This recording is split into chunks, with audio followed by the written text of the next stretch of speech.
नमस्ते एभ्रिवान आजको भिडियोमा हामी कुरा गर्नेछौँ नेप्सेमा कसरी ट्रेड गर्ने if you are ever thought about the buying share or trading online in Nepal but you don't know where to start this video is for you from demat account खोल्नेदेखि लिएर टिएमएसमा सेयर किन्ने प्रोसेससम्म सबै कुरा इजी वेमा बुझाउँछु।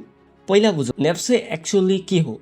नेप्से भनेको नेपाल स्टक एक्सचेन्ज हो, नेपालकै अफिसियल सेयर मार्केट जहाँ लिस्टेड कम्पनी जस्तै Nabil bank, Nepal telecom, NIC Asia and many others to share buy and sell गर्न सकिन्छ। When you buy a share, basically you become a part owner of that company.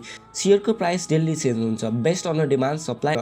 Trading सुरु गर्नु अघि तपाईँको केही basic चिज चाहिन्छ जस्तै कि डेम्याट एकाउन्ट, यो तपाईँको डिजिटल सेयर स्टोरेज हो।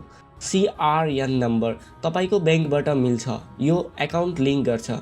मेरो सेयर आइडी आइपिओ एप्लाई गर्न र पोर्टफोलियो हेर्न प्रयोग हुन्छ। ब्रोकर एकाउन्ट जसलाई हामीले टिएमएस पनि भन्छौँ, सेकेन्डरी मार्केटमा सेयर किनबेच गर्नको लागि यो एकाउन्ट युजफुल हुन्छ। नेपालमा 40 भन्दा बढी लाइसेन्स ब्रोकर छन् जस्तै नासा सेक्युरिटिज, एबिसी सेक्युरिटिज, आर्यता आदि। तपाईँको मनपर्ने ब्रोकर रोज्नुहोस् र अनलाइन फर्म भरेर ट्रेडिङ एकाउन्ट खोल्नुहोस्। अब मेन पार्ट ट्रेडिङ कसरी गर्ने। अब सबैभन्दा सुरुमा हजुरलाई चाहिन्छ ब्रोकरको टिएमएस साइटमा जानुहोस् जस्तै tms.57.nepse.com.np। यो ब्रोकर नम्बर 57 चाहिँ नेपालको लागि एकदमै बेस्ट मानिन्छ। लगइन गर्नुहोस्, तपाईँको एभाइलेबल ब्यालेन्स चेक गर्नुहोस्, कम्पनीको सिम्बल सर्च गर्नुहोस् जस्तै नोबेल, एनटिसी आदि। क्वान्टिटी र प्राइस सेट गरेर बाईमा क्लिक गर्नुहोस्। जब अरू केही सेलरले त्यही प्राइसमा सेयर बेच्न चाहन्छन् तपाईँको अर्डर म्याच हुन्छ अनि सेयर तपाईँको एकाउन्टमा आउँछ।